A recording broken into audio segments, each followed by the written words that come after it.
So, welcome to day 2 of Program Management Professional Exam Preparation Course. So, let's just do a quick recap of what we discussed yesterday. Okay. So, I'll be asking you a few questions. Even you can ask me a question. Okay. So, let's talk about it. Okay. So, what did we cover yesterday? Um, how program management is different from project management. What's your understanding? Uh, the project is a short-term thing, but the program is a collection of related projects or subsidiary programs. Then there is difference in the life cycle. Um, the projects comes within that from the initiation to closure of the project. It is in the delivery phase. Mainly, the difference is with the delivery phase of the Okay. program life cycle. Uh, Yeah, that's a high level of the difference. Apart from that, we have the uncertainty, then change and complexity as the distinguishing factors between the project and program. Okay. So that's a How delivery phase is different? You talked about delivery phase, how it is different.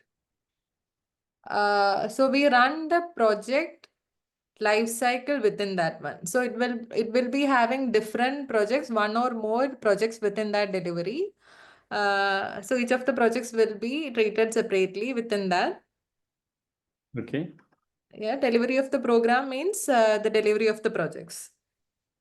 Right. Okay. Right. Absolutely right. Okay. And when do we do monitoring of the program? In which phase Uh, of the we do monitoring? Monitoring of the program, it's throughout, right? Yeah. From the planning to delivery to closure, we do the monitoring of the program. But the Okay. project monitoring is within the delivery phase.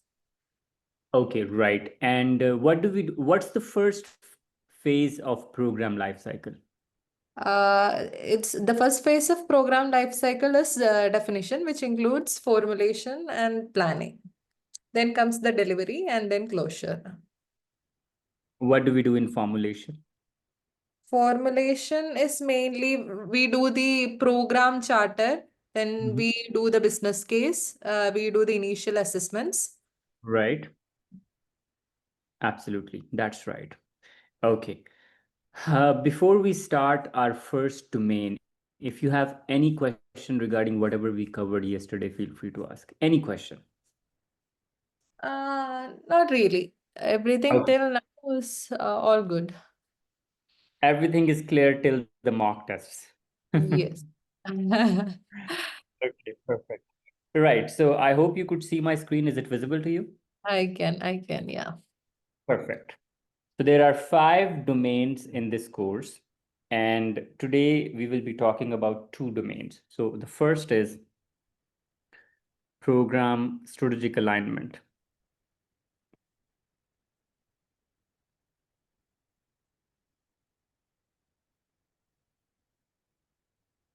Okay. To understand strategic alignment, first we need to understand organizational strategy, right? For Mm. example, organizations, they have their vision, right? Mm. Mission, right? And based on vision and mission, they have their strategic objectives. So the difference between vision and mission is that vision is what we want to be, your aspiration, what you want to be, your future, right? Mm. In future, what you want to be. That's your vision. For example, what's your personal vision in 10 years means how you want to see yourself in 10 years, whatever it is. Let's say a CEO, the end goal, the end result, that is the vision of your personal vision, or you can say organizational vision, right? You understand? Yes. Same is the case, organizations, they also have vision. They also have aspiration, like this is what we want to be in next 10 years, right? Could you please give me any example of vision, whatever comes to your mind? What could be the vision? The smart city example that we told earlier, it's the vision of Okay. the government. Yeah, you can say it could be the vision of the city council, Mm. right? Their vision is to Yes. make our city a smart city, right? Or in simple words, to be the best AI organization in the world, to be Yes. the best construction organization in the world, to be the leading entity in ABC technology in the world, right? To be Mm. the first organization to cure cancer. Now, this is the vision. This is what we want to be. This is future oriented. You understand that? Vision Mm. is future oriented. We have written that future oriented. Future oriented, right? And it inspires, sets long term direction, it's aspirational and motivational. This is the vision. Okay. Second thing is mission. What's your understanding? What is mission? Anything, nothing is right and wrong, whatever comes to your mind, okay? Nothing is right and wrong. Mission meaning the ways to achieve the vision. Okay? Ways, sorry, ways to achieve.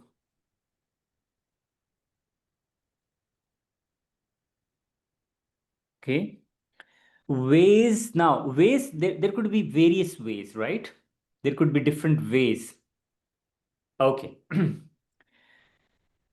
Could you please give me an example of the mission?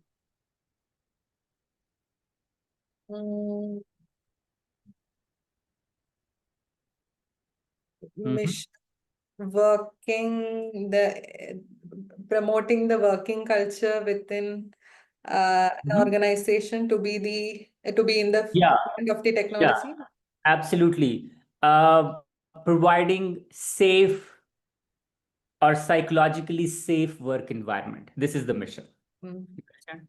Or from, let's say, that city example, providing affordable public transport. Let me write it here. Mm. Providing affordable public transport to all the citizens.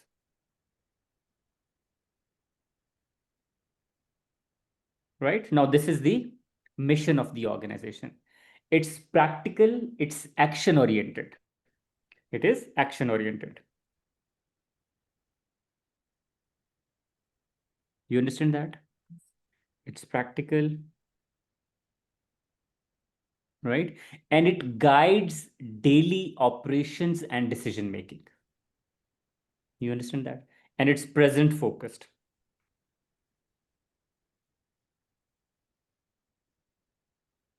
right?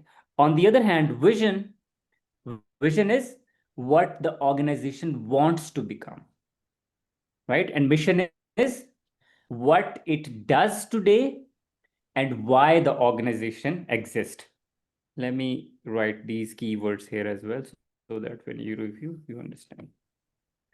So vision is what the organization wants to become, wants to become. And mission is why the organization exists and what it does today. This is your mission. You understand that?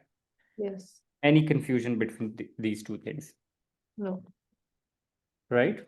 So these are two things that guides overall organization's strategy. So from vision and mission, we get strategic objectives, right? We get strategic objectives. Now, what are strategic objectives? Strategic objectives are, they are specific, sorry, They are specific, measurable,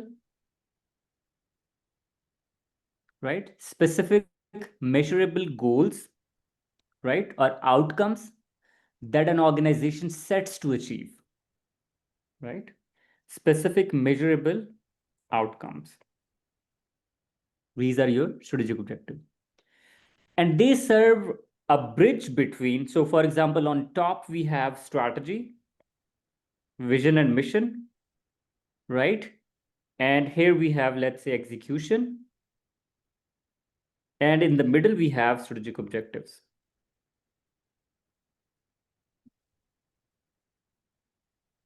So they act as a bridge between these two, your organizational vision and mission and your organizational execution. Strategic objectives, right? They are aligned with the vision and mission. They are focused on measurable outcomes. They are time bound, right? Specific, let's say 3 to 5 year plan. They are time bound. Very important point.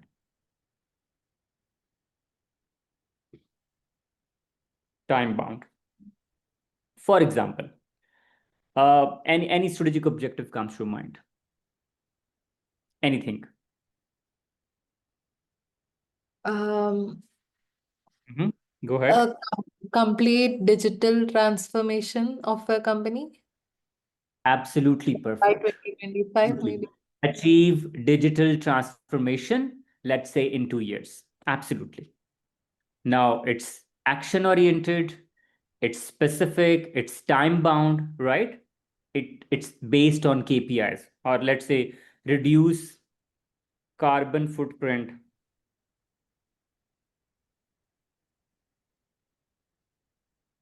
by, let's say, 20%, 30% within 5 years or 2 years.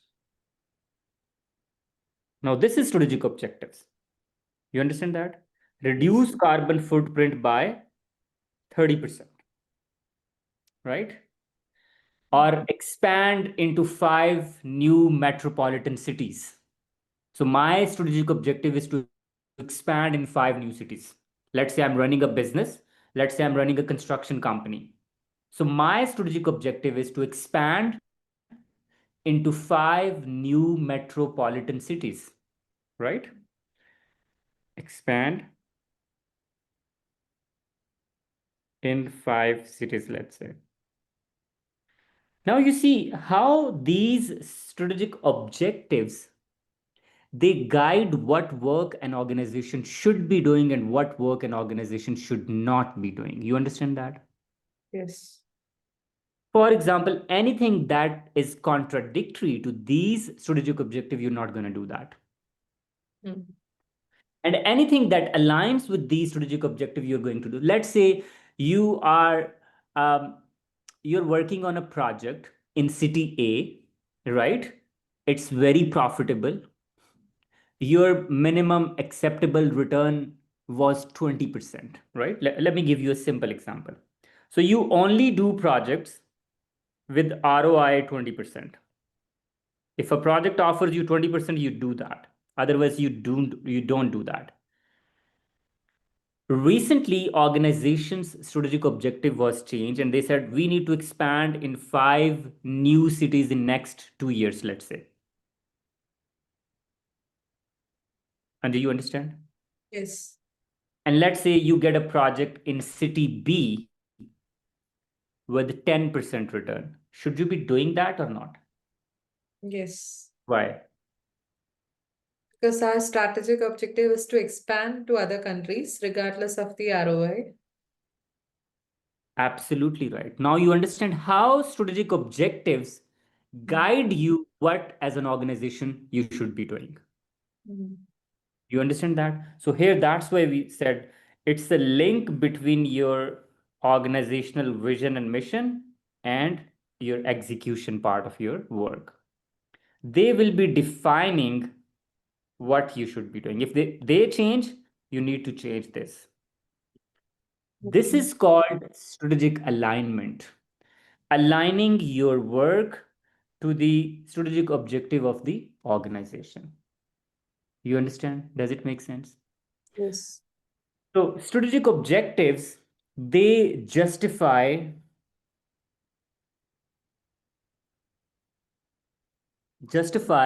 why the program exists, why you're doing a particular job, right? And aligns all projects with organizational strategic objective alignment. And they are helpful to measure if program will deliver required business value or expected business value. You understand that? Yes. So I hope you got the idea why it is important to understand what is organizational vision, what is organizational mission, and how they impact programs. Now, my question to you is, you have covered projects like PMP. Why strategic alignment is not that much important in that in that framework? Why here? Like we studied project management. Why we don't have a separate section for strategic alignment there? Why? Uh, the project scope is limited. It's a temporary thing. And what about program? Program isn't temporary? No, program includes the operation also, right? To an extent. Okay. Okay, And very good. yeah. And Just again, yeah. just a second. So let me go back and see this. Okay. So did we discuss that program includes operations? In the program life cycle, the closure include that also, right? Yes. Yes. Yeah. Okay, see, that's a very good question. I like your answer because you are linking this with the program life cycle, right? Somewhere, let me show you what you're talking about. So you're saying something here, right? Yeah. So see, this is Something what like we discussed. yeah. As a program manager, you you assist operations team in sustainment. You don't do the sustainment work. You understand that? Yes. You train them, you provide all the user manuals and all the things, but you are not doing it. So program itself is temporary. Mm. When all the projects are completed, right? Program is Mm. done. Because let's say you say manufacturing of cars, development of first car. Is it temporary or it's ongoing? Is it operational activity? Manufacturing of cars.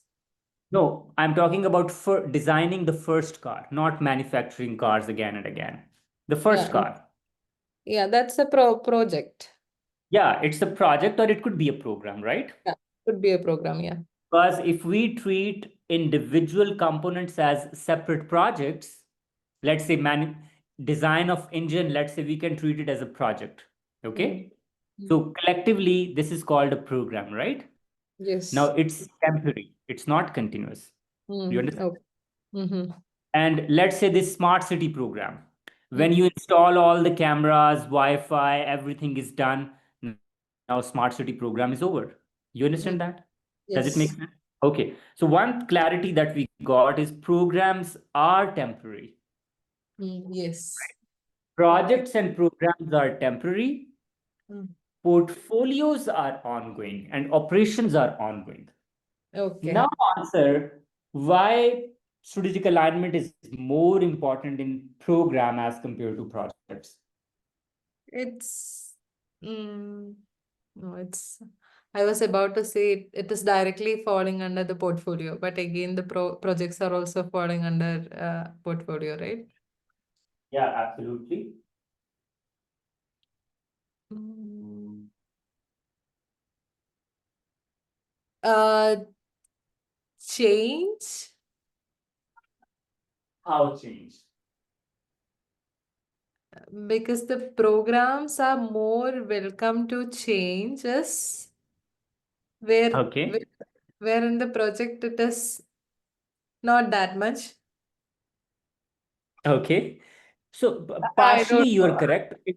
Yeah, it's all about scale of work. Let's say Yeah. if a project has a duration of, let's say, 1 year or 2 years, Mm. program duration would be, let's say, 5 year or 6 years. Yes. Mm.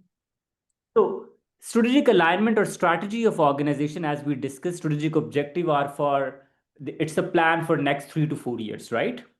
Yes. So whenever this plan changes, it will be impacting more programs as compared to projects because duration of project is relatively lesser. You understand that? Yes. Mm. Makes That's sense. why when organizational strategy changes, you need to adapt accordingly at the program level Mm. because of longer duration. Does it make sense, Sanju? You understand that? Yes. So that's why importance of strategic alignment is really, really high here. Okay.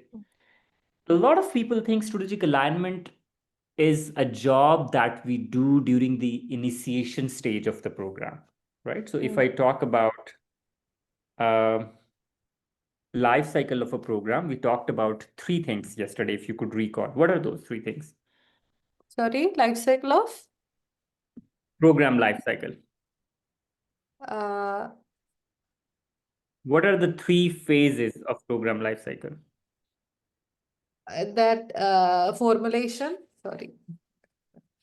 Yeah. For formulation and planning together comes in the definition.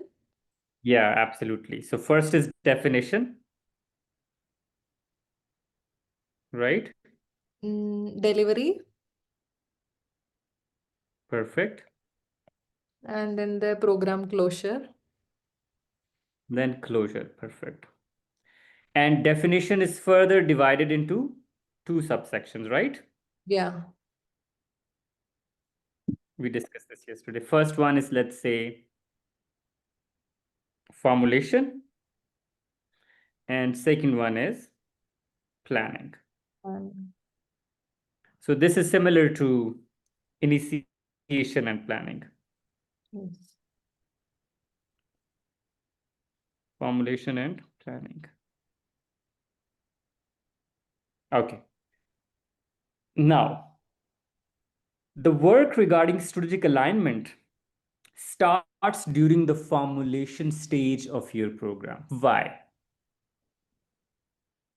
Because at the time of start, nothing is changing. So why it starts during formulation? Don't you think most of the work regarding strategic alignment should be done during the delivery stage? What's your understanding? No, the developing the program charter and the business case along with the assessment happen in the definition phase, right? Yeah, you're right. So we develop charter and stuff like that. So how that is relevant to strategic alignment? Yes, we do develop business case and charter here, but how it impacts strategic alignment? We do the assessment also. Assessment meaning we assess whether this program can achieve the strategic objective that we are aiming for. Right. Absolutely. Okay. Anything else? Anything Mm, else?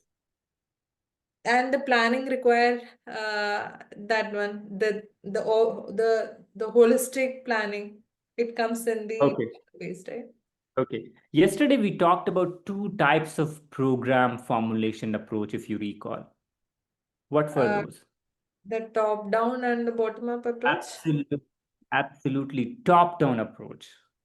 So what is top-down approach? In top-down approach, we discussed that we have programs. Our programs are formulated based on organizational strategy. You understand that? That's what we discussed yesterday, if you recall. Yes. Based on the strategic objectives. So if we don't know these strategic objectives, then how we can formulate programs? Yeah. Because programs delivers deliver organizational strategy. So if we want to deliver organizational strategy, we need to do strategic alignment. We need to formulate programs in line with the organizational strategy. You understand that? Does it make sense? Mm. Okay. So So there is strategic objective, and how the strategic alignment is related to strategic objective. I mean the definition. just please. Hello. Sorry. Yes, Anju, go ahead. What's your Yeah. question? So there is a strategic objective, right? How do we define the strategic alignment in terms of strategic objectives? Okay. See, strategic objectives are well-defined goals. Mm. Now, let's say it's a simple thing, right? Let me just tell you one thing here. Let's say this is you right now, or this is the organization, let's say. This green dot is the organization right now. Or in simple word, let's say it's a program. It's your program, okay? You understand that? Does it make sense? Yes. This is your program, and let's say this is the organization's strategic objective. This is strategic objective.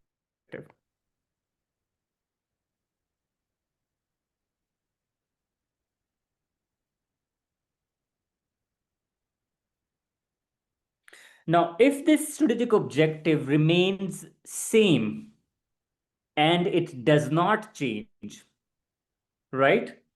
Mm. Program needs not to change its path, and it can simply go from this point to this point to achieve Okay. that objective. You understand that? Yes. Does it make sense? But the Yes. problem is that this strategic objective, this keeps on changing according to the needs. Let's say it is here, but after some time, we have a new strategic objective, right? Let's say it's here now. You understand that? Yes. It has shifted to another point. Let me use a different color for this. Let's say this. Now, as a program manager, what you need to do, you need to do this, right? This adaptability or change is called strategic alignment. Aligning yourself to the strategic objective of the organization. And do you understand? Yes. Now, how this alignment would be done? Like we said, okay, changing your path. What do I mean by changing your path? Changing path means modifying your components, means adding new components, removing existing components, or modifying existing components. Now, this is called strategic alignment. You understand? Does it make sense? Yes. Any question about it? No. Okay.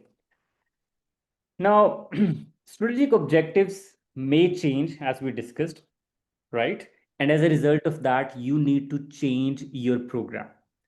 Sometime you need to add new components. Let's say, as we discussed yesterday, now we are saying AI, artificial intelligence, has been added into, let's say, strategic objective. Now we need to add AI related products, Mm. right? So if we need to add AI related products, maybe we will be modifying our program. We will be adding new products and we will be removing existing products which are no more needed. You understand that? Yes. Okay. So I hope you got the idea about strategic alignment. Okay. Yes. So first alignment is needed to align yourself to the strategic objective. This is required during the initial stages or during the formulation stages. Anju, is it clear? Yes. However, it is required throughout the program life cycle because you need to adapt to the changing needs of the organization. Yes. So, strategic objective is required throughout the life of the program. Right? Okay. Now, let's see what exactly we do when it comes to doing strategic alignment. What are different activities that we do? Right? So, during the formulation stage, when strategic alignment kickstarts, during the formulation stage, what we do is we need to develop our program. Before we develop our program, we need to define objective of the program. What's the objective of the program?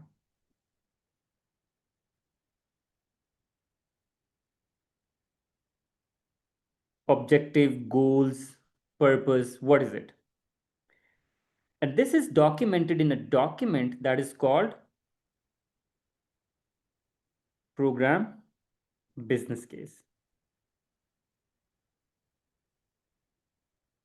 Program business case. So in other words, we need to develop program business case. But this program business case needs to be aligned with the strategic objective of the organization. You understand that? Does it make sense? Yes. Your program objective should be aligned with organizational strategic objective. Or in other words, your program business case should be aligned with organizational strategic objective or organizational strategic plan. This document is called organizational strategic plan. Anju, you understand? Yes. Any confusion about it? So before you develop your business case, you need to align yourself with organizational strategic objectives. So the very first thing as a program manager that you need is you need to study organizational strategic objective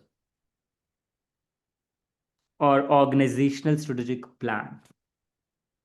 Why? Because in organizational strategic plan, we will be having all these strategic objectives. We will be studying those objectives, and in line with that, what we do is we develop our program business case or program charter. So the first thing is our input to the process. Let me go to the next page. So what we are discussing, we're talking about strategic alignment. Strategic alignment starts during the formulation stage. And the very first thing that you need organizational strategic plan. So the first thing, organizational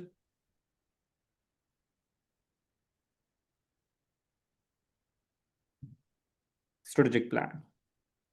So first of all, we need to study organizational strategic objectives. And those are part of your organizational strategic plan. Let's say, let's take the same example. We talked about strategic objective. Let's say reduce, what was that? I think reduce emission, right? Carbon emission. Yes.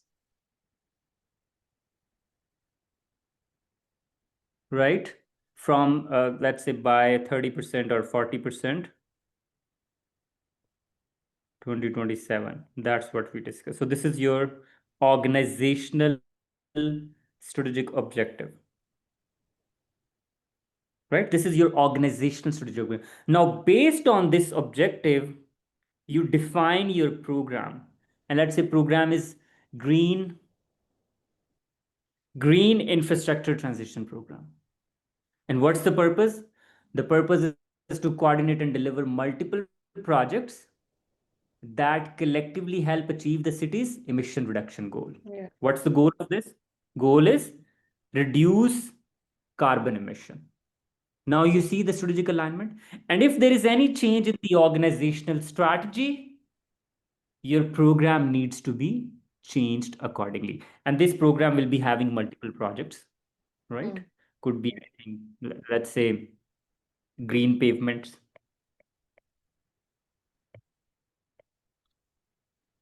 right? This is project 1, P1, under your program, right? Let's say deploying solar panels, right? Let's say tree plantation, right?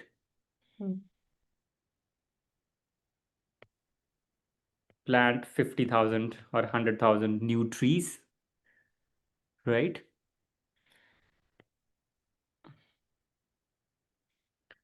Green buildings, energy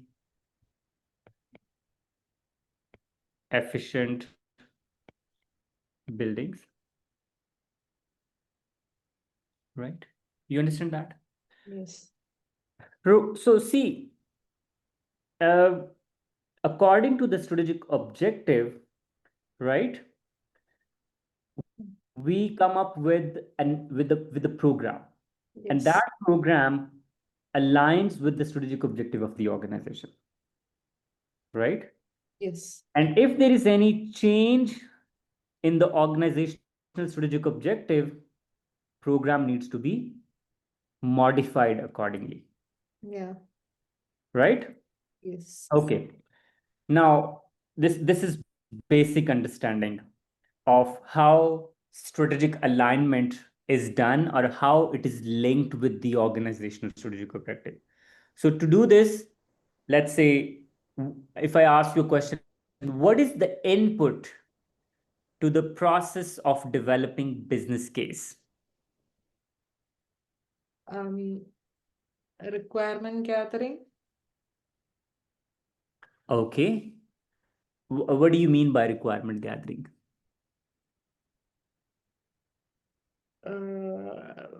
From different stakeholders, we'll have to collect their view also, right? Aligning to Mm-hmm. the strategic objective. How aligning to the strategy? What we need to understand those strategic objective?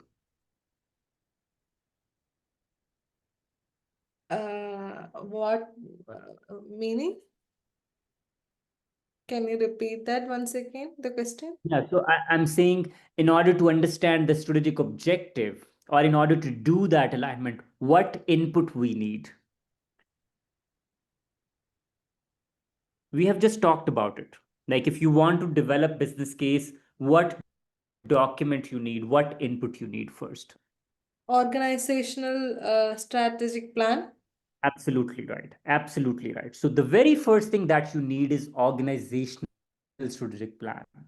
You understand that? But of course, you're right. You need to talk to stakeholders, not just a plan. A plan, just plan is not helpful, right? You will be Yes. studying that plan and you will be talking to your senior stakeholders, portfolio managers, right? You will be discussing that, right? And then you come up with your program business case. And business case is the feasibility study. It's the justification why you're doing that program, Hmm. right? You understand? Yes. Okay. So hope you got it right. And Yes. let's say if this strategic objective changes, so initially it was reduce carbon emission by 40% by 2027. And let's say due to unexpected economic downturn and budget cuts, city revises its objective. And they say, okay, new objective is ensure essential infrastructure reliability while maintaining environmental compliance within limited budget. So Oh. let me write the revised objective here. So due to unforeseen circumstances, they have revised their objectives, right? And now they say we need to ensure essential infrastructure,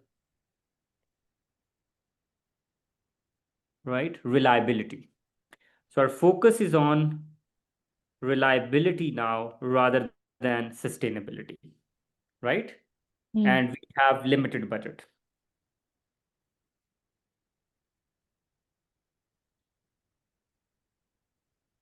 Now, if this is the case, right, now maybe we need to remove some of the programs, right? For example, let's say solar panels. Some projects like green roofs or new payments are removed, right? And maybe you are adding new material or new projects, low cost, high impact projects, right? You understand that? And as a result of Yes. that, you need to modify your program. Now, this modification or change, this is called strategic alignment. You understand? Okay. And Understood. it is done throughout the program. Okay. A lot of students, they get confused because when we say in strategic alignment, you do five things. You do five things in strategic alignment, right? So let me write those five things that we do in strategic alignment, then I'll come to the same point. So what we do, or what are the activities in strategic alignment? So in strategic alignment, what we do is we develop program business case, right? Activity number one. Second thing, we develop program charter, right? Third thing, we develop program roadmap. Program roadmap. Three things. Fourth is we do environmental assessment.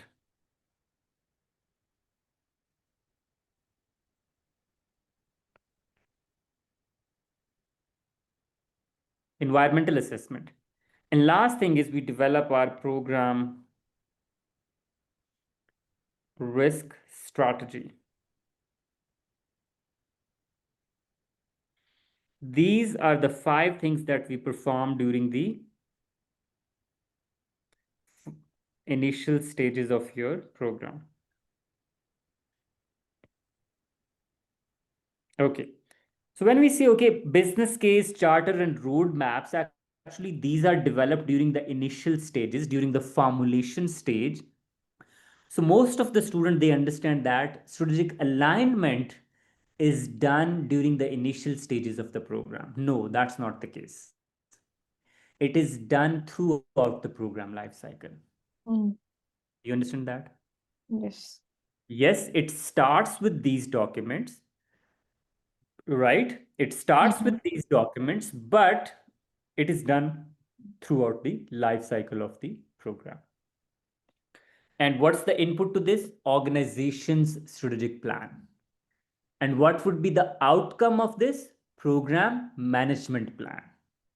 Because based on these initial things, you will be developing your comprehensive plan for your program.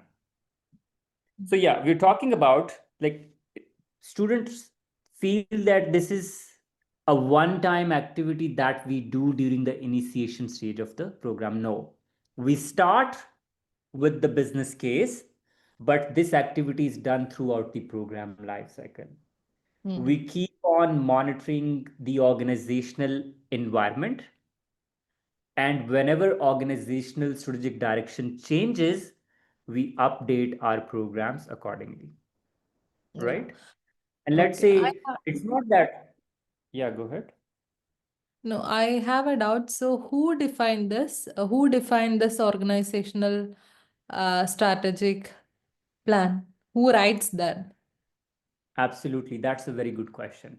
Who develops the organization's strategic plan? It's senior leadership, right? They will be, Okay. it's the CEO, C-suite, chief financial officer. They will be defining organizational strategic objectives. Okay. And who does this business case and all program business case, program charter? Is it the responsibility of the program managers? Sponsor, primarily sponsor in collaboration with program manager, Okay. right? Sponsor. We'll come to that. But yes, Okay. we need to understand how an organization works, right? So let me go back to that umbrella that we discussed yesterday. See here. Mm. So at this stage, you can see organizational objectives are defined. Mm. And this is done by OPM, senior leadership. Okay. Understand that? They will Mm. be defining strategic objective, and based on these objectives, right, portfolios are developed and programs are developed and projects are defined. So Okay. objectives are defined here. If there is any change at the objective level, right, Mm. everything would be changed accordingly. So Okay. strategy comes from top and alignment is done from bottom. You understand that? Anju, is it clear? Alignment from bottom meaning? Mean, means it's the job of these functions to align themselves, Okay. right? Job O- of OPM is to give strategy to the lower functions. The Okay. job of lower function is to keep them aligned with the upper function, right? Okay. Okay. That makes Yeah. sense. Yeah. Okay. So let's go back. So these are the 5 activities that we perform during organizational strategic alignment, right? It starts with business case. Now let's talk about what is business case. But before that, let me talk about 2 concepts. We discussed them yesterday, the concept of program sponsor and program manager. So program sponsor, who is program sponsor? Program champion are the person who is accountable for successful delivery of the program, right? The Yeah. one who leads the program, right? The one who leads the program. Program sponsor, the one who has the authority, right? Yes. When it comes to making program related decisions. That individual is called sponsor. In simple words, sponsor is the boss of program manager. You understand that? Yes. Sponsor appoints program manager, right? So this person, it is their job to get the business case developed. Now, what is business case? The very first thing, business case. What's your understanding, Anju? What is business case? The business case will have what we are doing Mm-hmm. along the strategic objective that we are aiming for, and it is basically a feasibility study, which includes elements like TCOs, the ROIs, how are we going to do that, the budget. Right, absolutely. In simple words, business case is the justification of your program. Yes. Justification or reason. It documents reason why you're kickstarting a program. Why? It answers why. Yes. Why a program exists. What do you think? Why do we kickstart a program? Why? Uh, to achieve the organizational strategic objective. Absolutely right. So it means why a program exists to achieve strategic objectives. So if a program is capable of achieving strategic objective, only that program we will be doing. Otherwise, we won't be doing any program. You Mm. understand that? Yes. So this is called business case or economic feasibility study.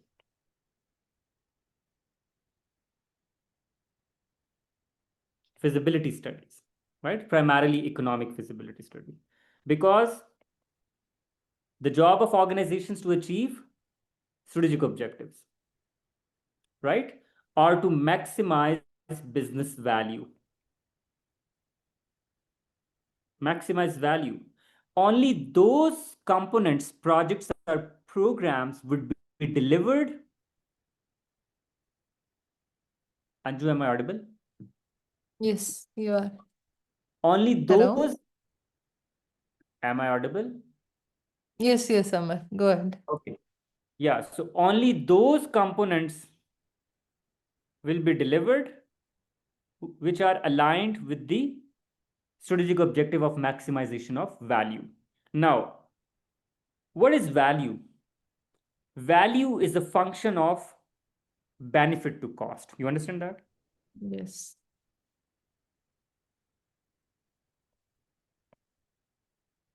This is value. So if a project or program offers more benefit at lesser cost, that is valuable.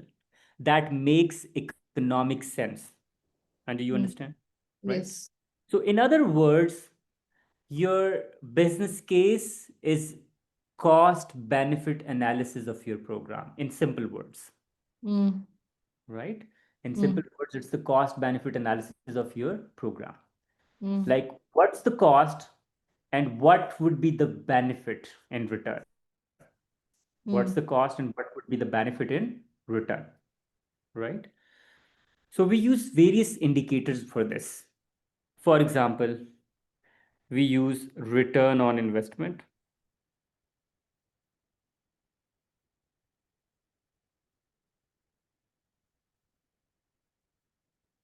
ROI, right? We use net present value. We're not going into detail of this because this won't be discussed in the exam, but you should have basic understanding. Yeah. ROI, return on investment. Let's say if you're investing $100, Mm. investing $100 and total return is 120. What is your ROI?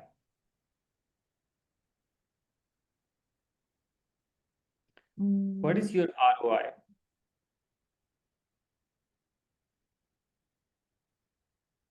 A return of investment, the 20. 20%, right? 20%. If you are investing $100, you're getting 120. So in percentage, it's Yeah, 20%. So 20%. return is 20%, right? Yeah. So the program that offers you the higher return, you will be going for that. Or Mm. the program that gives you enough or required return, you will be going for that, right? You understand that? Yes. Yeah. So if intended benefits are more than cost or more than targeted benefits, you will be doing that. So that Mm. is ROI. Net present value. We also use payback period. What is payback period? Mm-hmm. That how long it will take to get the benefits out of the spend. Absolutely. How long it will take to get or to recover your initial investment? Let's say you spend $100,000. How much time it will take you to recover your investment? That's called payback period. So shorter payback period are good investments. Mm. NPV is used for long-term initiatives. And remember NPV, what is NPV? It's the sum of present value of cash outflows and cash inflows. So if Mm. it is positive, it's good because your inflows should be more than outflows. You understand that? Mm. If your inflows from the project or program are greater than outflows, means it's a profitable investment, right? So remember, NPV should always be positive, Mm. right? This should be higher. Sum of inflows plus outflows, right? Yeah, absolutely. So for example, let me briefly talk about it. So NPV is your total inflows, present value of total inflows minus present value of outflows. This is your net present value, right? Let's say you're spending your total inflows, the money that you're earning from this initiative is, let's say, 120 total money, Mm. and the money that you have invested is 80. So 120 minus 80 is 40. So if NPV is positive, means it's a profitable investment. You understand that? Yes. So these are the indicators that we use, right, to decide if the project is profitable or not, right? So business case is the economic feasibility study. Business case is used to formally evaluate the program. Based on this evaluation, programs are selected and authorized. You understand that? And who Yes. does that? It's the program sponsor, Mm. right? It's the Okay. program sponsor. It's the job of program sponsor to do that. But remember one thing, we discussed this yesterday. If you have a governance board, this activity would be done by governance board because sponsor is the head of governance board. So Mm. this is usually is a part of your organization's governance practices, Mm. right? And as a Yeah. result of that, what happens? So for what exactly we are doing by developing business case? What exactly we are doing? What we are doing? Justifying that a Yeah, program, yeah, justifying. And what's the result of that justification? If it is justify, what does that mean? making sure uh, the program will be aligning to the strategic objective. Absolutely right. So in other words, we are actually aligning our program with the strategic objective by developing business case. So you understand the purpose of business case? Yes. If you see a question in the exam, which document ensures alignment of the program with the strategic objective? It's the business case. You understand Okay. that, Yes. right? So the Mm. purpose of business case is to align your program with the organizational strategic objective, right? Mm. Okay. And it is developed during the program definition stage or program formulation because definition is divided in two sections, right? Mm. Okay. Okay. And business case, as we discussed, it is developed to assess the program investment against intended benefits. Let me write it here. So investment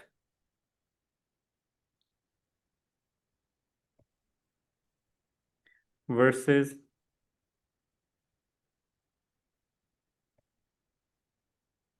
intended benefits. You understand that? Yes. That's the job of your business case. Once business case is developed, right, we move to the next part. Okay, that's the purpose of business case, but in business case, we write many things, right? Mm. For example, just a second. So now I'm going to write components of business case.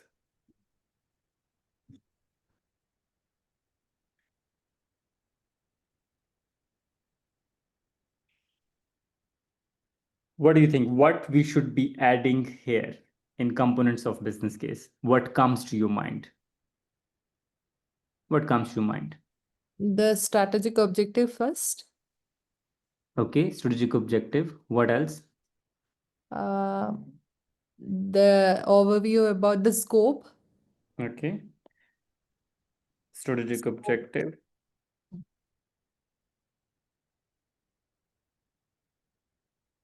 Okay, high level scope. High level Okay, scope, schedule, cost, okay, high level budget,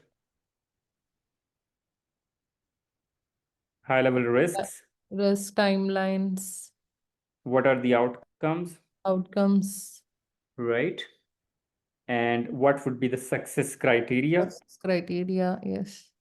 for this program, right? Economic feasibility studies, right? Mm. Intent and reason to kickstart,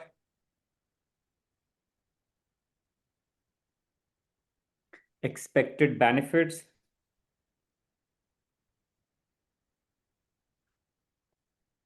Now, all of these things are your part of your business case. And as a result of that, what we do is go or no go decision. Mm. Are we going to execute this program or not? This is your business case. Once business case is developed, we move to step number 2. And step 2 is develop program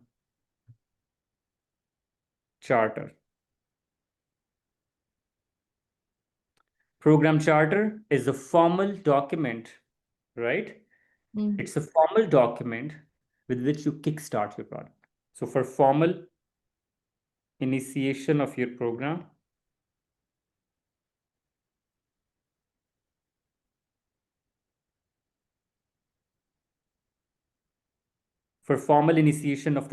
we develop charter. Charter is developed by program manager and it is signed by the sponsor. Okay. Sponsor signs the charter. And what it includes? It includes scope, high level information, scope, schedule.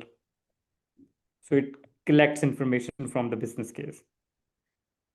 Cost, budget, risk, resources, right? Financial information. What are the components of the program? Assumptions and constraints.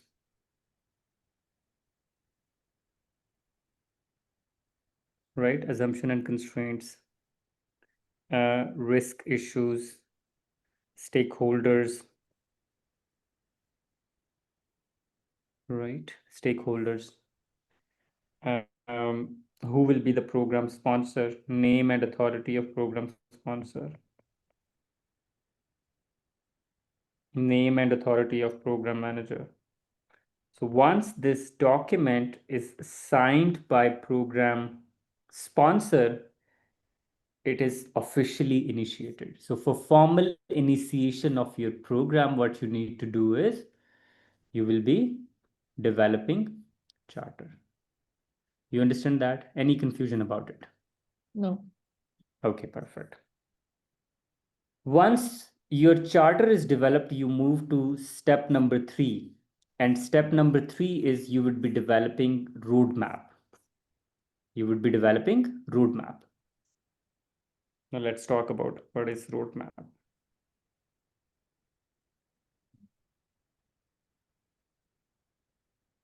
So roadmap is mapping of program components on a timeline, right? So let me first, so it's a chronological representation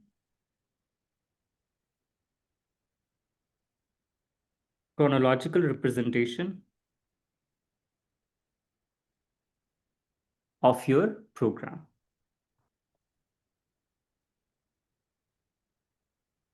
Right? And it graphically represents, right? Or depicts dependencies between various components or major milestones. Now, how does it look like? Let's talk about that. So this is how your roadmap looks like.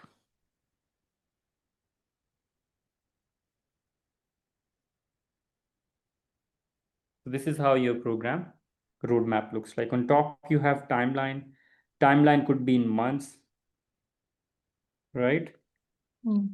It could be in, let's say, sorry, it could be in quarters, right? Years, year 1, year 2, right? Let's say your program duration is 10 years. So you can say, okay, year 1, year 2,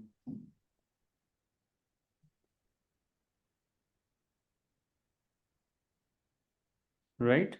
And then you map your components here. Like your first project, you will be starting, let's say, on year 1, and it will be completing here. Second project will be starting here, and it will be completing somewhere here, let's say.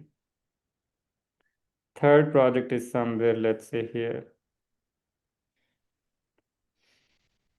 Fourth project is, let's say, here.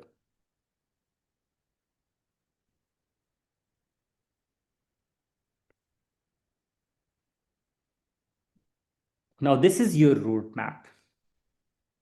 Okay, this is your roadmap. Now, based on this, what do you think, what information we can extract from this roadmap? What comes to your mind? What we can extract from here? Mm.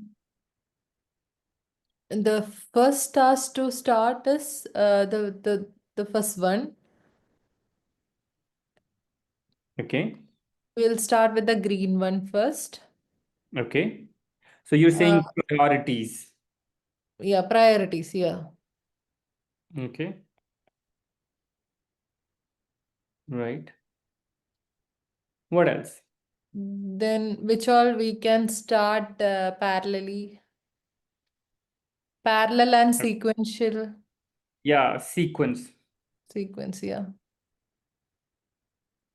Perfect. What else? Duration. One, duration, absolutely perfect. We'll get to know duration. Okay, perfect. What else? Mm. Yeah, mainly that, right? Okay. So you can, what else you can do with this roadmap? How helpful it could be. So you can see your milestones, right? Yeah, milestones. You can see completion dates, Mm. right? Which is important to set expectations, right? Yes. Okay, what else? So these milestone also called program major events. Mm. Mm. Major events, okay? Mm. You can see priority. You can do your resource planning. Mm. It helps you in resource planning, resource requirements, right? Mm. You can see different stages of development, right? Mm. It can be used as a communication tool with stakeholders.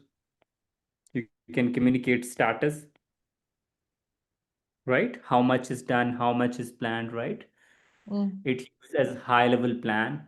So this is a sequential or graphical representation of your program intended direction, in which direction your program is heading to.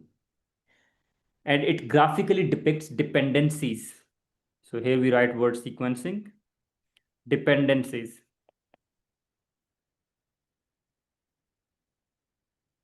right? Dependencies.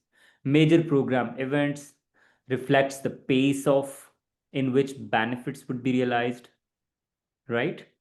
Okay. So these are some of the benefits of your program roadmap, and it helpful in detailed planning. And do you understand? Yes. This is your program roadmap.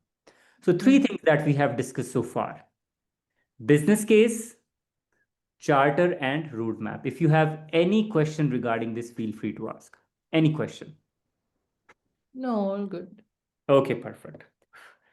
Okay, in order to develop these things, we need to do environmental assessments, Mm. because a lot of information in business case and charter will come from business environment, right? For Mm. example, market studies. You understand that? Yes. Which product do you need, right? Mm. What are customer requirements?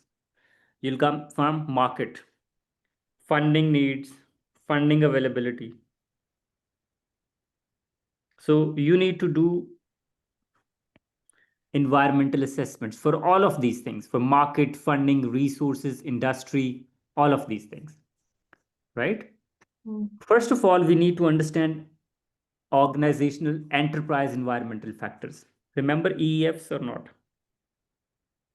We discussed this in PMP, enterprise environmental factors. Mm. These are the conditions which are not in your control, like Mm. market condition, customer funding, supply chain, Mm. regulations, logistics, legislation, supply chain, technology, political influence, geography, economic situation, security situation, health and safety environment, sustainability requirement. All of these are your enterprise environmental factors. So you need to consider them. Why you need to consider them? Because if you ignore them, you won't be able to fully understand the business environment. Mm. You understand that? So EEFs, understanding the enterprise environmental factors. You understand that? Yes. Once you understand that, then you also do comparative advantage analysis. These are different types of analysis, and you will see them in the exam as an option, right? So you should Mm. understand what is the difference between each. Because Mm. they say, okay, this is the problem, which analysis you would be doing? Mm. Comparative advantage. So when we conduct environmental assessments to develop business case, it's important to understand competing efforts, competition, right? Or, Mm. for example, let's say we are going for option A. There must be an option B, right? Mm. So we need to say, so comparative advantage tells you which option is better, Mm. which option offers you the highest advantage, Mm. what is appropriate, right? So we do what if analysis to see if there is any other possibility. Let's say we are saying, okay, um, let's build a new highway. There's a problem of traffic congestion, okay? Mm. City is congested. Now, maybe we'll be having multiple options. One is build more highways. Mm. Second is, let's say, improve your public transport system so that people stop using their personal cars. You understand? Mm. Now, question is what we should be doing. Should we be investing in public transport or should we be building more highways? Right? Mm. So this is called comparative advantage. Which option gives you the highest advantage? Mm. So when you have multiple option and you need to see which option is best, you do comparative advantage analysis. You understand that? What's the purpose of comparative advantage? Yes. And then you do feasibility studies. Again, we have talked about it. Feasibility study, we see if this option is viable. Mm. Can we build more highways because city is already congested? So this is Mm. called feasibility studies, right? So this process assess the feasibility of the program from technical perspective and from financial perspective, right? Mm. So you review your enterprise environmental factors, you do comparative advantage studies, you do feasibility studies, right? Mm. In addition to that, what you do is you do your SWOT analysis.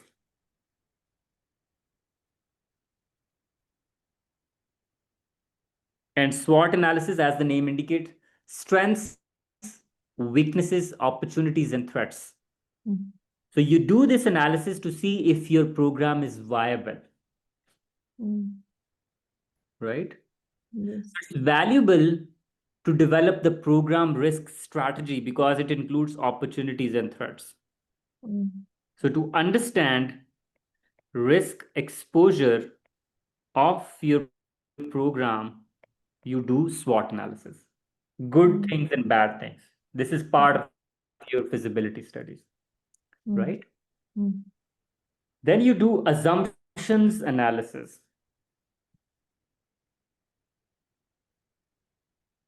What are assumptions, Anju? What Uh, are assumptions?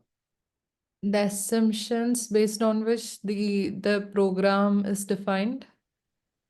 Yeah. So assumptions are conditions Mm. which you perceive to be true. Mm. Yes. which you take them as true, and then you plan your project and program on that. Yes. So these are the factors which are considered true, real, or certain. So factors which are considered true or real, right? True, real, or certain. For example, the government will support green energy initiatives. This is our assumption. Yes. You understand that? So we are Yes. assuming that government will support, we are considering it as certain, and accordingly we are starting our green energy initiatives. This is an assumption. So we should write down all the assumptions, because assumptions are going to affect your program if they change. Right? So what Yes. we do is we identify assumption as soon as possible. We build our plans or decision based on that, and then we continuously evaluate them. Right? So we continue validate them during the course of the program to ensure that the assumptions are not invalidated. Because if assumptions are invalidated, then you're not going to get the desired outcome or result. You understand that? Yes. So this is assumption. Last thing is what we do is we do historical information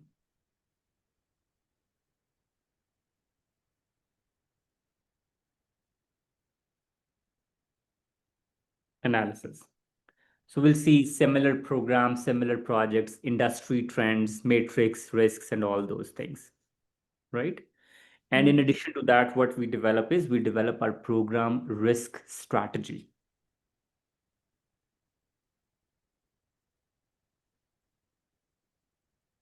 So risk, what is risk? Risk is uncertainty, right? So at this stage, what we do is we write down risk appetite, right? Risk appetite or risk threshold. Appetite is willingness to take risk, right? Willingness to take risk. It could be high, it could be medium, it could be low. Okay, tell me how important it is. Why we are talking about appetite here? What's your understanding? Why we are talking about appetite?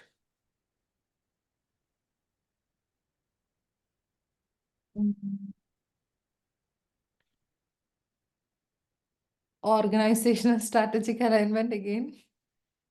Okay.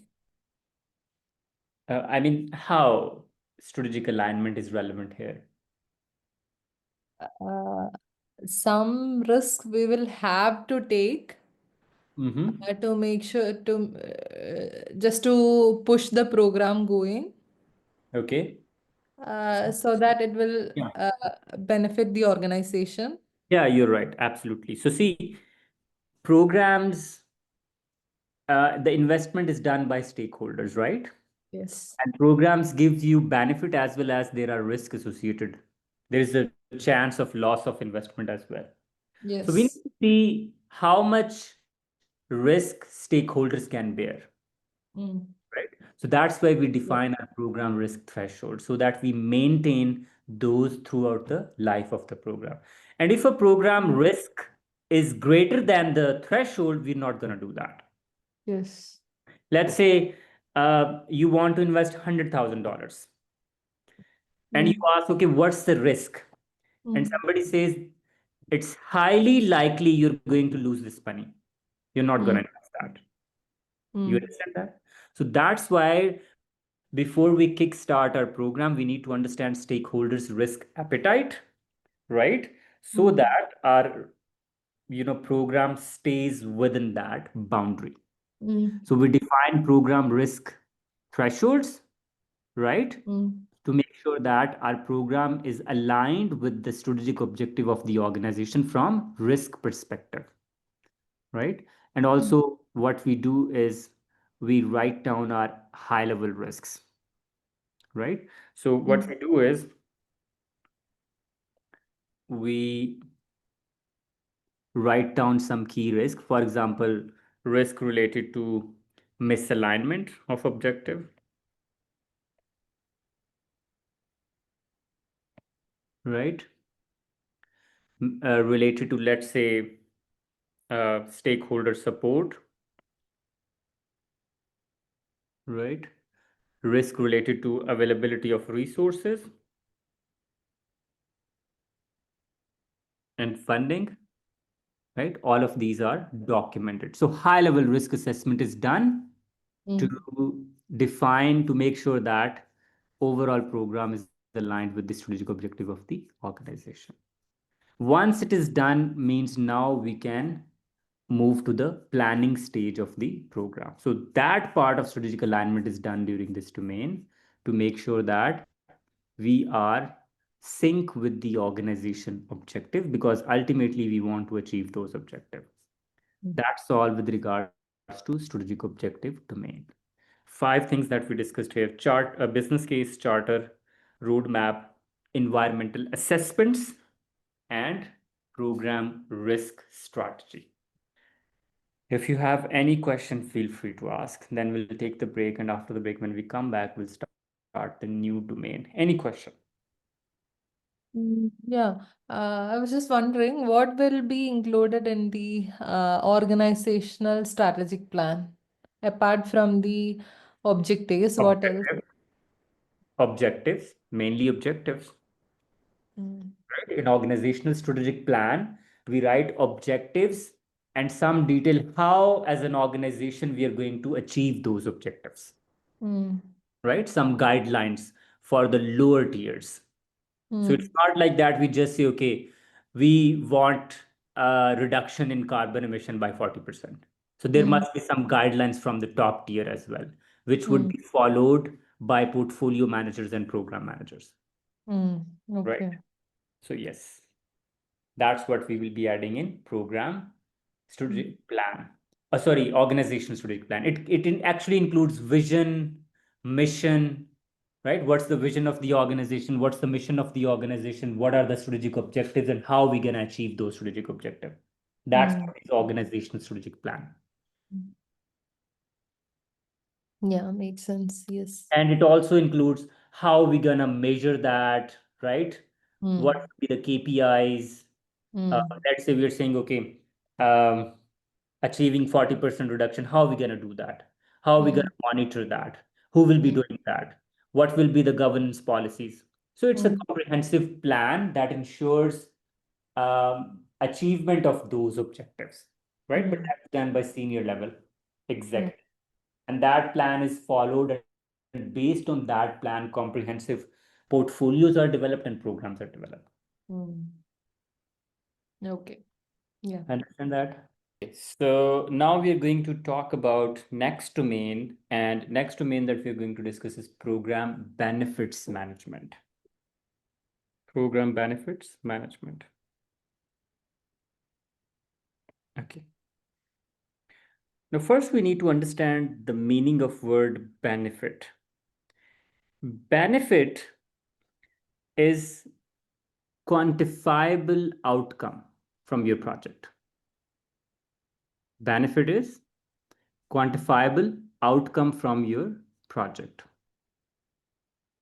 Outcome from your project or program. Okay.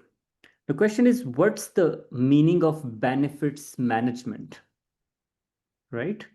Because these are quantifiable or measurable improvements or measurable outcomes. So for example, when you complete a project, right? Let's say you completed a project, you'll get some outcome, right? You understand that? You'll get Yes. some. Similarly, if there are multiple projects in your program, you will be getting outcome or value from that. Or in simple words, you can say it's the value. The question is, what is benefits management, right? Or what is the meaning of value management or outcome management? How exactly we do that? So benefit management, it's a structured process. Benefits management, it's a structured process, right?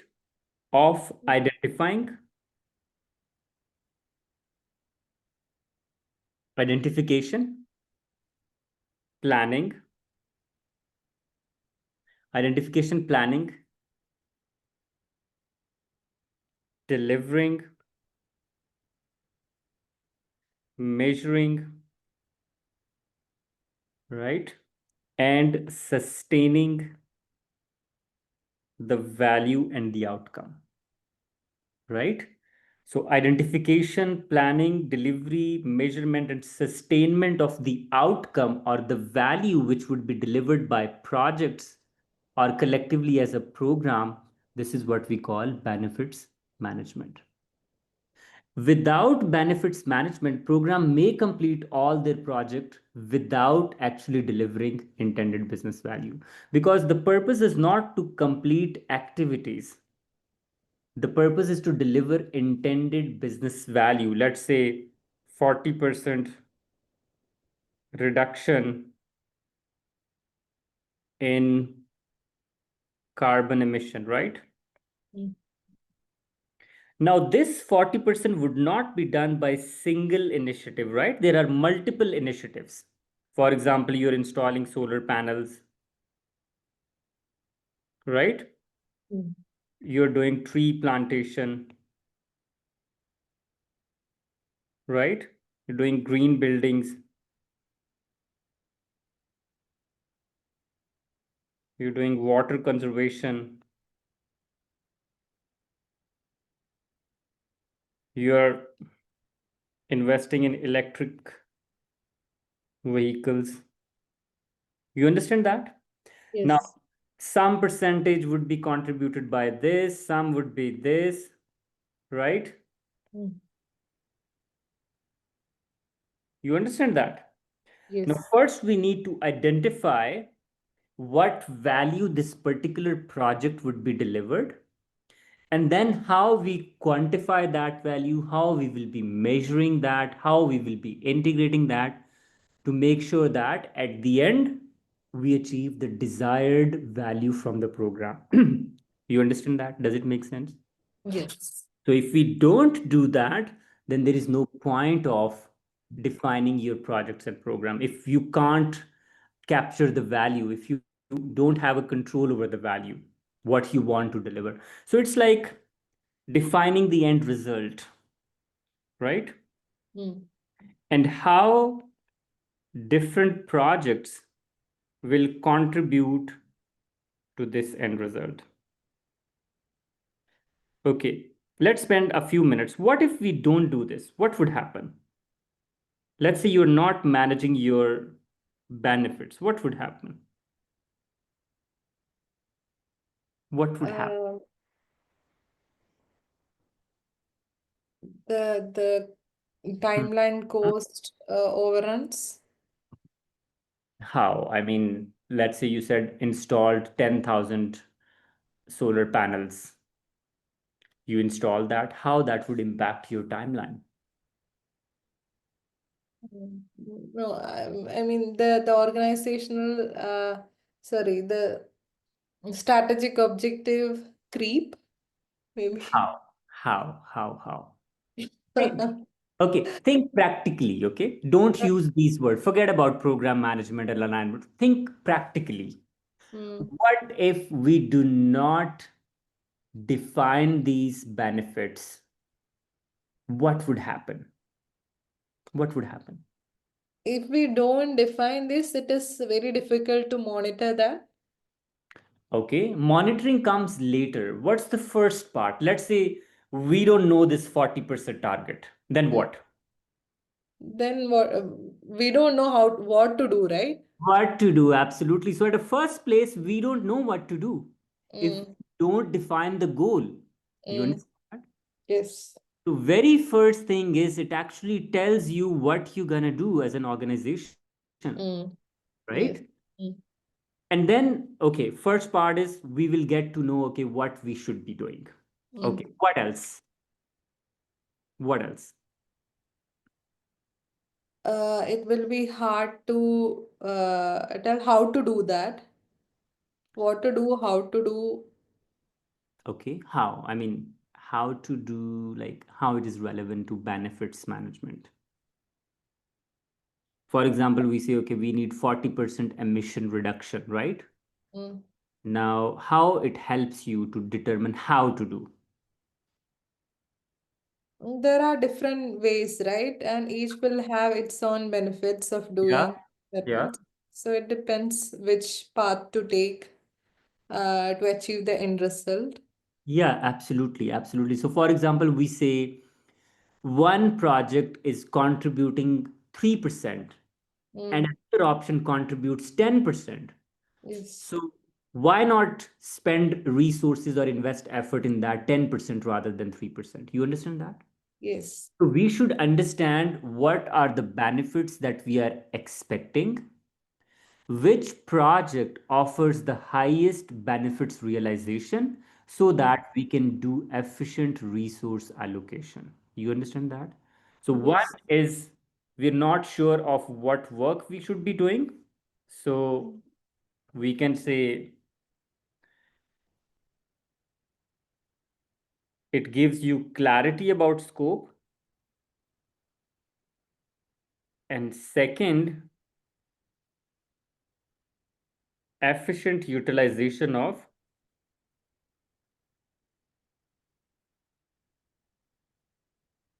resources. You understand that? Yes. Because resources are linked with value. If you're getting value, you can invest more resources. Also, with the help of this, you can measure success. Success is not completing an activity, Mm. right? Success is, let's say, success is not building a facility. Success is, are you able to achieve that goal of reduction in emissions or not, right? Mm. So Mm. we can measure success. Are we successful or not with the Mm. help of this? Stakeholders alignment can also be so in simple words, without benefits management, I read somewhere, you may win the battle but lose the war. Battle means short-term goals, war Mm. the end goal, the end result. Mm. Maybe you will be able to complete projects, but you will be failing to deliver value.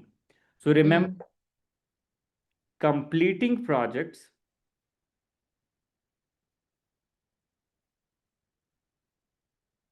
it's not equal to delivering value.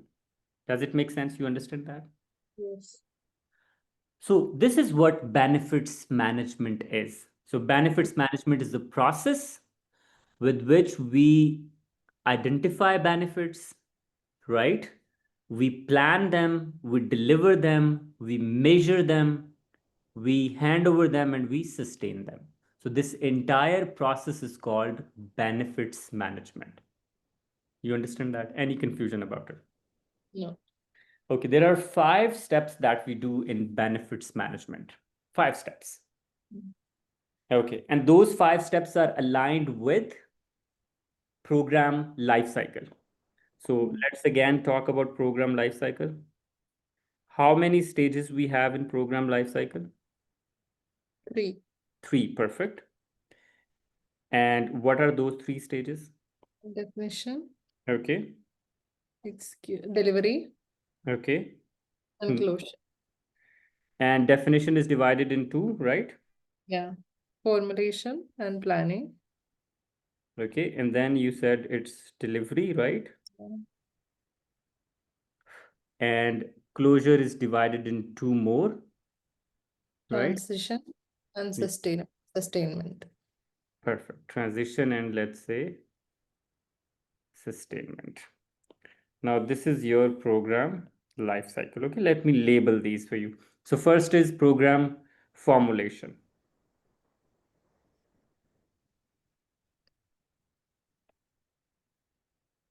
Second is program planning.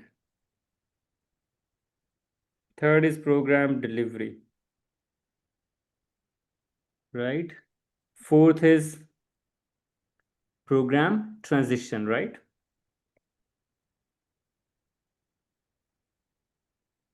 And last one is program Sustainment. sustainment, right? Now, based on these, benefit realization is also divided in 5 different sections. So we have benefits identification,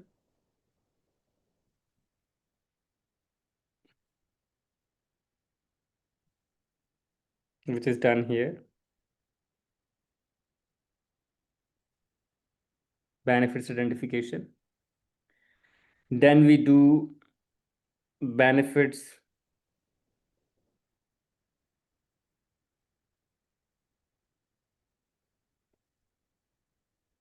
analysis and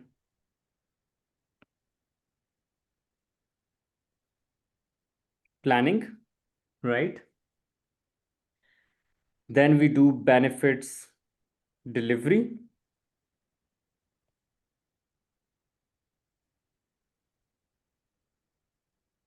Then we do benefits transition.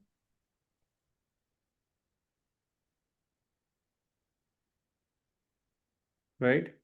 And then we do benefits sustainment.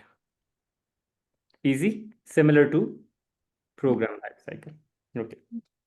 Now we do different activities in each. For example, different activities in benefits identification, then analysis, then delivery, right? Then transition, and last one is sustainment.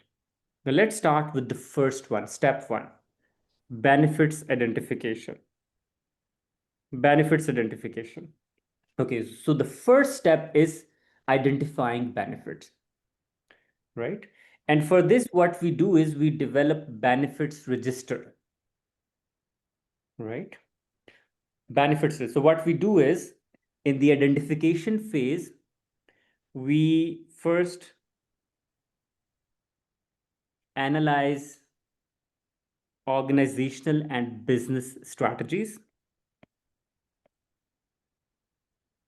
We would be analyzing those, right? And we identify and qualify benefits, right? So we will be identifying all the potential benefits that we expect from this particular program. And for that, we develop benefits register.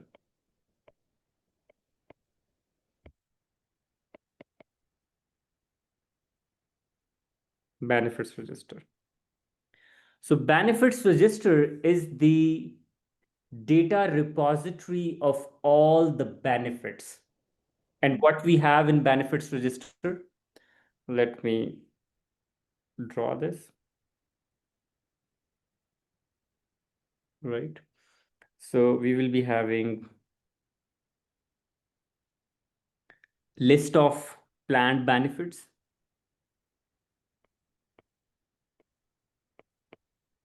right?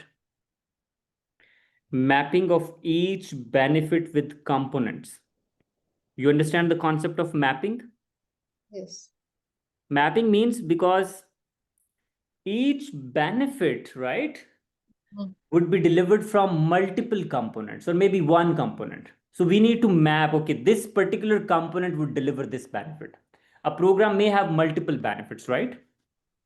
Let's say sustainability, transparency, public trust. You understand that? So we'll see, okay, which component will offer sustainability? Which component will offer transparency? You understand that? Does it make sense? So this is called mapping of the planned benefits, right, with the component. So this is called mapping. Acha. Next is how these benefits would be measured.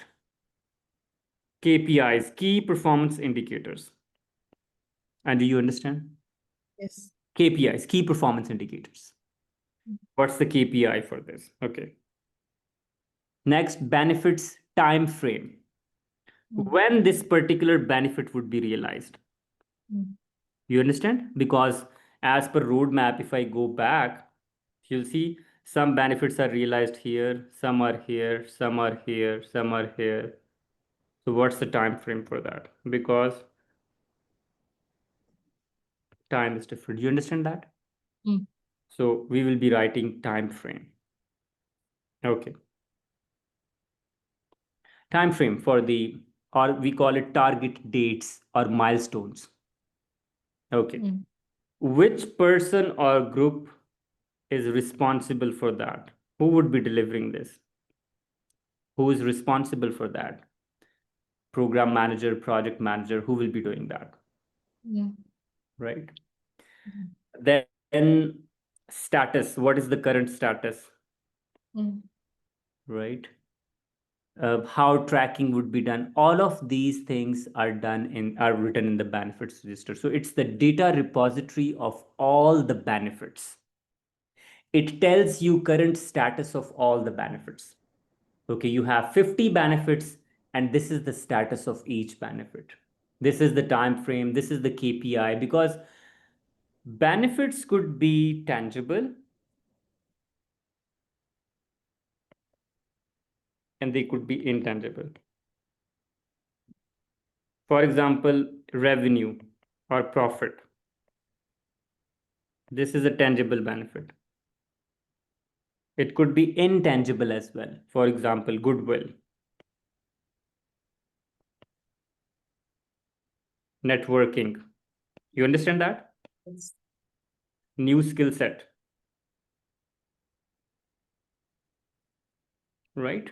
So you write down how these benefits would be quantified and tracked. So this is your benefits register. So benefit register is the data repository of all the benefits. Once it is developed, then we move to step 2. And what is step 2? Planning, benefit planning. Absolutely. Benefit analysis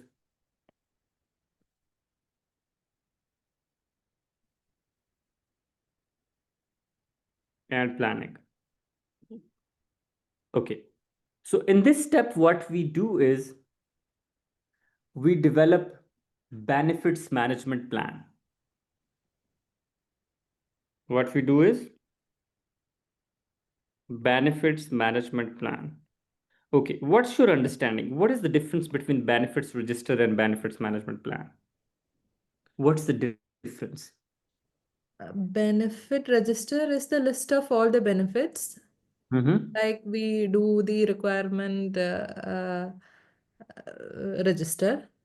Mm-hmm. But benefit plan is a plan will include it's a baseline of uh, how to achieve those benefits.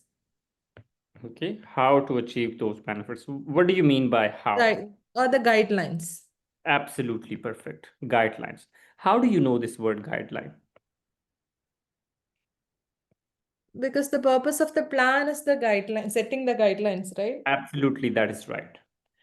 Remember, all the plans contain guidelines. That's what you need to remember. Yes. They contain policies, processes and policies, roles and responsibilities of different actors when it comes to benefit realization, right? Benefits matrix, how those benefits would be measured, right? So it's a comprehensive plan that tells you how benefits would be identified, which tools and techniques you will be using, which templates and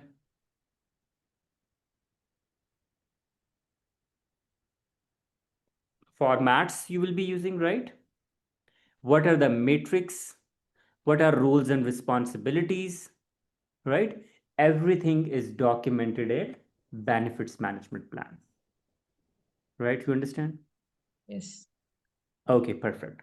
And so if I summarize in the benefits in benefits analysis and planning, we develop benefits management plan, right? It helps you how to define those benefits and also how to prioritize those benefits. Why prioritization is important? Why prioritization is important? Why we need to prioritize benefits? It's always good to have those with more benefits, right? More the initiatives with more Yeah, benefits. absolutely. And also from the need perspective, Yeah. maybe health related benefits are more urgent as Mm, compared to other. So mm, you will be prioritizing those. So with the help of benefits management plan, what we do is we develop a performance baseline. What's your understanding of performance baseline? What is this? What is performance baseline? What is performance baseline?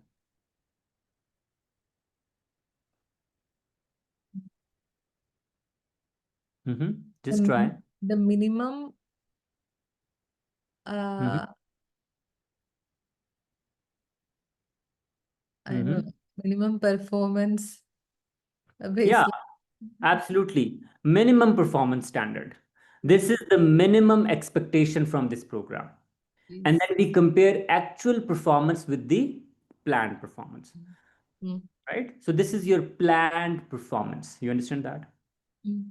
So with the help of benefits management plan, what we do is we write down our planned performance. Is it clear? You understand that? Yes. Any confusion about it? Yeah. So this is our performance baseline. And also it tells you how to quantify benefits. As I mentioned, how to quantify networking.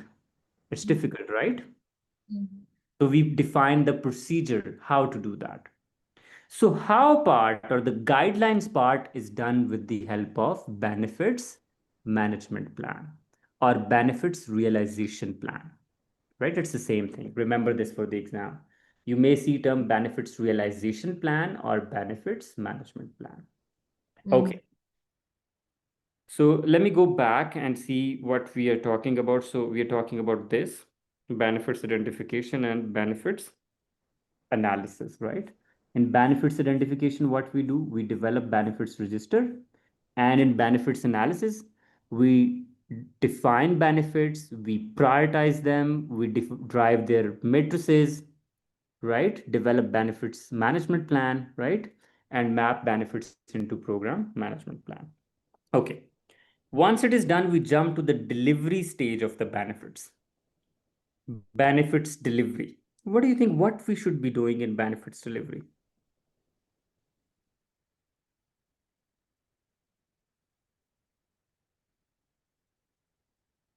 What we will be doing here? Perform the actual work. Okay. And what's that? Huh?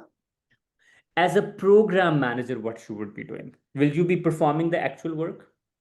No. Coordinating Mm-hmm. the different components Okay. in such a way that we get the desired program outcome. Absolutely. So monitor components. Remember, during the delivery stage, as a program manager, your job is monitoring, Mm. right? And accordingly, you will be updating status of benefits in which document? Benefits register. Mm. So you will be updating your benefits register, right? Mm. And you will be reporting those benefits. Mm. That's the job of program manager when it comes to benefits delivery. Because all the work would be done by component managers. You Mm. understand that? They will be doing. So monitoring the organizational environment, right? Uh, Mm. initiating, performing, transitioning, and closing components. So as we discussed, if you recall, during the delivery stage, what happens is, so let's say there are three stages. First one, second one, and let's say this is the last one, right? So this is the delivery stage, right?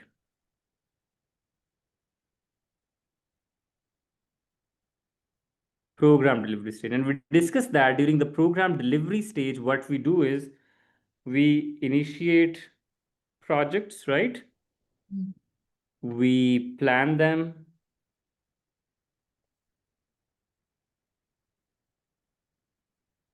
Then we execute them. Last one is we close them, and on top of that, what we do is monitoring and controlling, right? So during the benefits delivery stage, what we do is we initiate components. Let me write this. Initiating components, right? Planning, performing, right? Transitioning,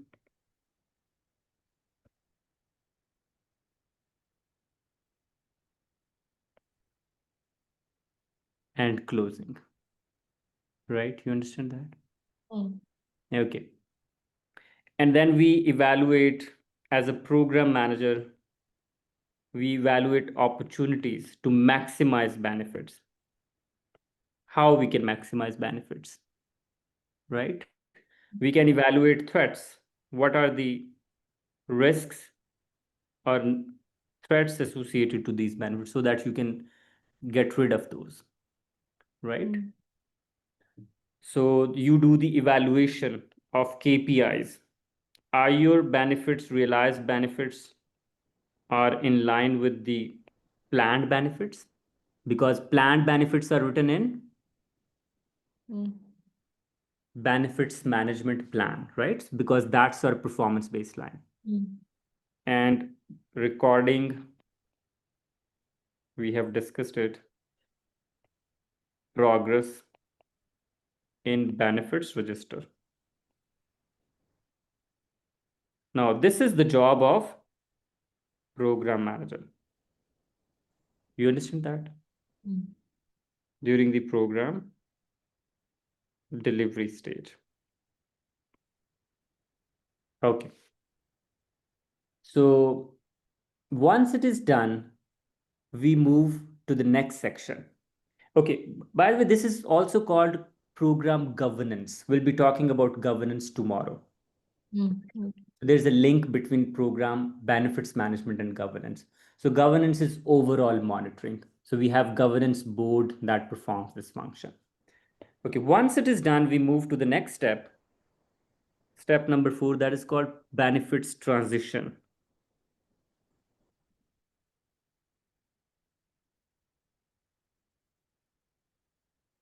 Transition. Okay. Now, this step ensures that benefits are transitioned to operational areas, right? So now Mm. this is a transition from execution to operations. You understand that?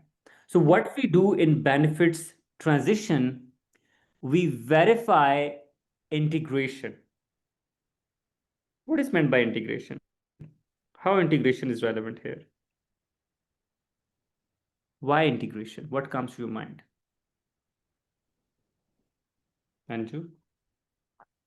For a program, all the components should be executed in a coordinated manner, right? To get the actual benefit out of that. Okay. One is coordinated. What else? Coordination. What else? So the right word should be coordination, not integration. Why we are saying integration here? Why?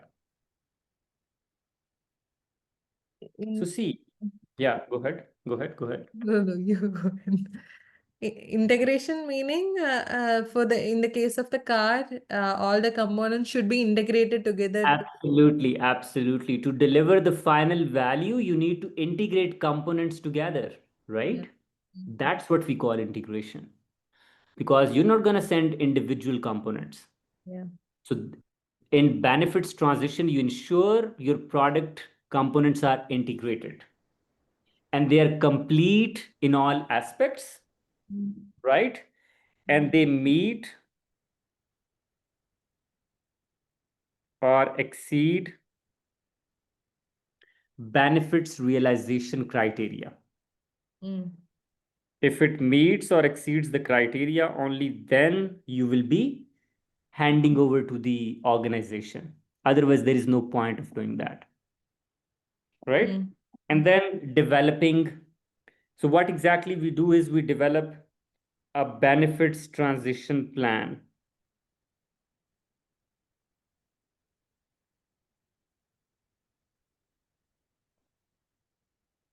No, this is a different document. So, there is an assignment for you for tomorrow. Mm. And this assignment requires at least, I would say, a minimum 1 hour, maximum 2 hours. Mm. And the assignment is that whatever we have covered so far, you need to write down those documents with all their components. For example, what is business case and what are the possible things that we can add in the component and in the business case in this document? Okay. What do we add in charter? What Mm. do we add in roadmap? Mm. Is there any information which is duplicated, Mm. right?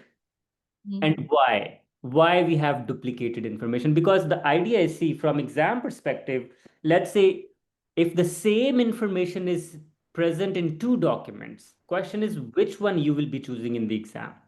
Mm. You understand that? For Yes. example, if I say program objectives, they are written in business case as well as in charter. Now Mm. question is in the exam what you should be choosing, business Mm. case or charter. Mm. So before we answer that, you need to write down what kind of information and Mm. what level of detail we have in each document.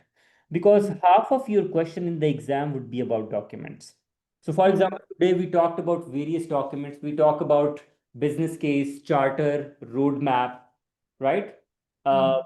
benefits register, Mm. benefits realization plan, or Mm. benefits management plan, benefits transition plan, and benefits sustainment plans. You should have solid understanding what's the difference between these documents.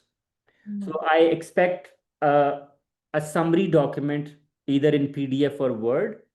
You Mm. can make a table or whatever you're comfortable with, or you can simply list down all the documents and add bullet point in each. You need to write what exactly we can add in each document, Mm. right?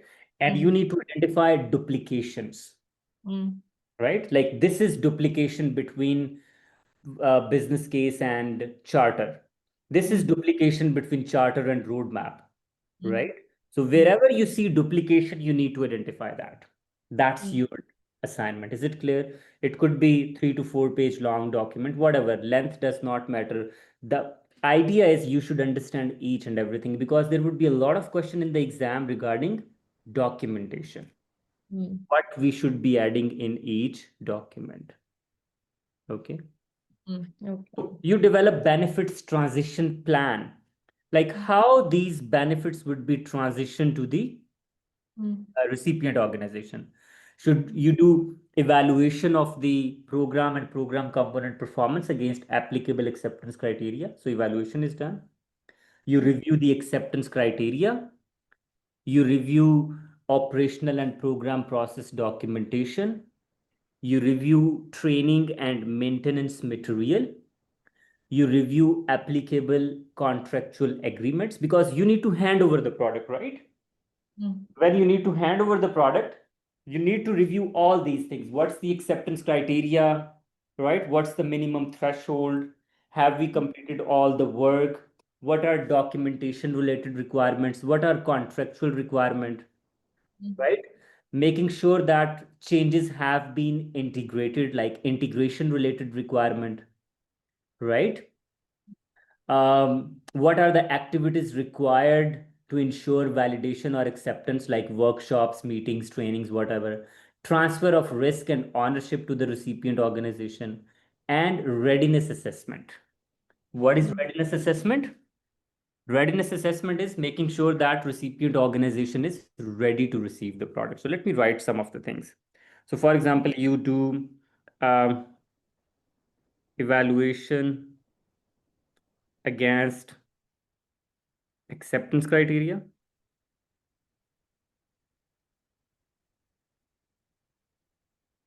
right? Or KPIs, key performance indicator. You ensure 100% completion of the work. You ensure integration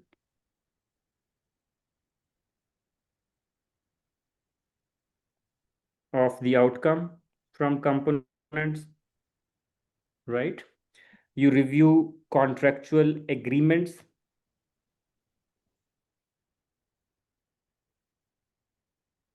You review any training material.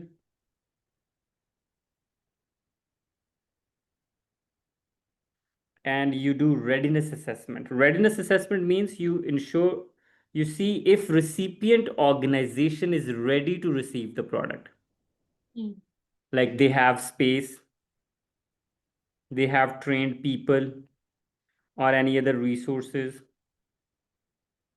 right? This is called readiness assessment, right? When all of these things are done, you transition the transition of risks and ownership. What are the formalities to do that? What are the formalities for formal acceptance?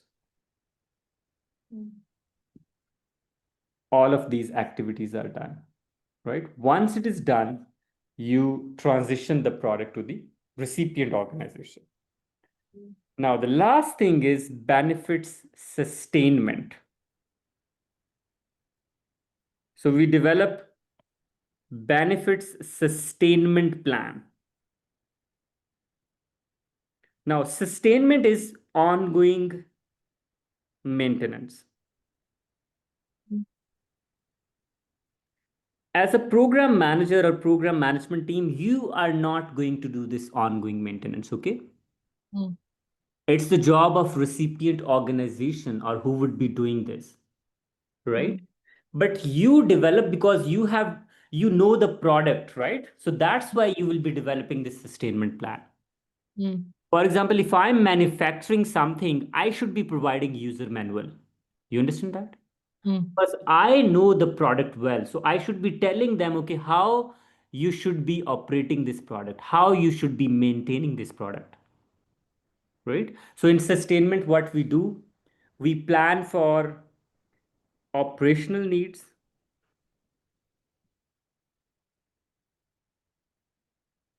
we plan for financial needs,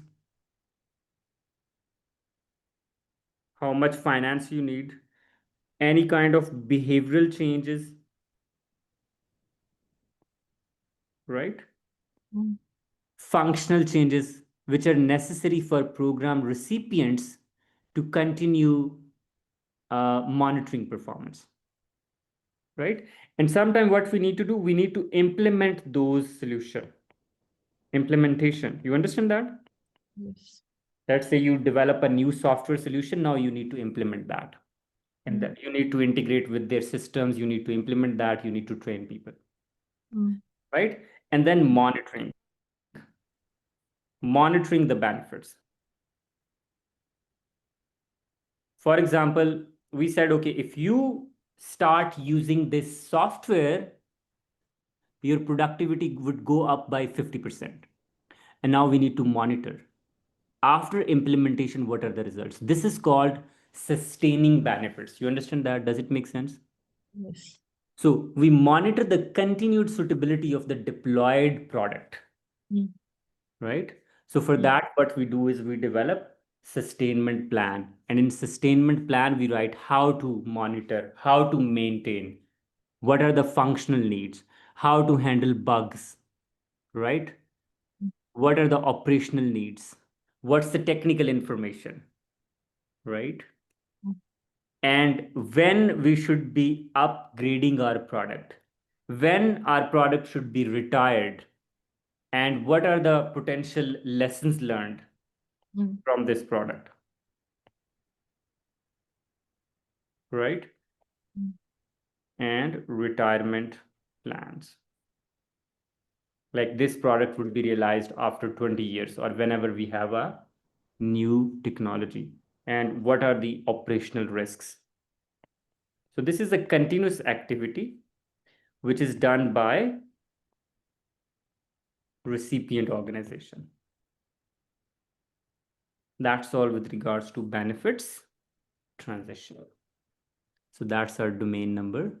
Sorry, benefit sustainment. That's our domain number 2. Mm. If you have any question about it, feel free to ask. Any question. So we have this benefit management plan, right? Yeah. And what is this benefit realization plan? Is it It's the different? same. It's the same thing. I told Oh, you it's the same thing. Benefits management plan and realization, it's the same thing. okay. Yeah.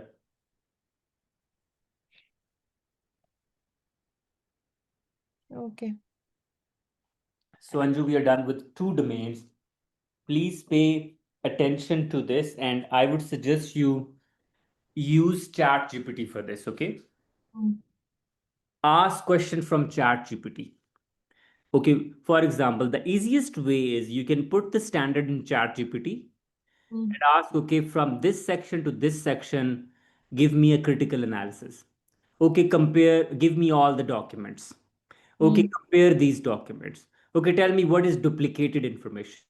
mm, Okay, tell me why we have duplicated information in these 2 documents.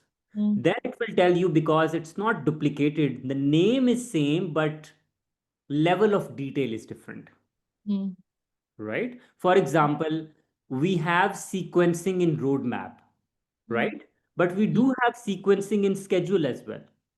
Now, mm, question is, what's the difference between schedule and roadmap? It's the level of detail. yes. Roadmap is high level, right? Schedule is Yes. highly detailed. So Mm, yes, information looks similar, but there would be different. If there is no different, then what's the point of duplication? You understand that? yes. So this will help you understand why we have a document, what's the purpose, and what information goes into it. Mm, So for exam, you should understand what is a document, why do we develop that, when do we develop that, when do we update that, what kind of information goes into it, and when do we use this document. One is developing a document, right? You mm, develop benefits register during formulation. When do you use it? You mm, use it throughout the life of the program because you need to update status. You mm, need to update progress. So that level of understanding is required, and that can only be developed when you do a thorough analysis. So mm, send me that assignment before tomorrow's class. Okay. mm, Detailed, comprehensive assignment based on these 2 domains, solid understanding of each and everything. In case you couldn't understand anything, you can ask me tomorrow before our tomorrow's class. okay. All right, Anju, we're done with our today's agenda. I'll see you tomorrow, and tomorrow we'll be talking about remaining domains. Okay? Okay. All Okay. right. Take good care of yourself. Good night. Bye. Thank you. Thank you, Amar. Bye. Good night. Bye.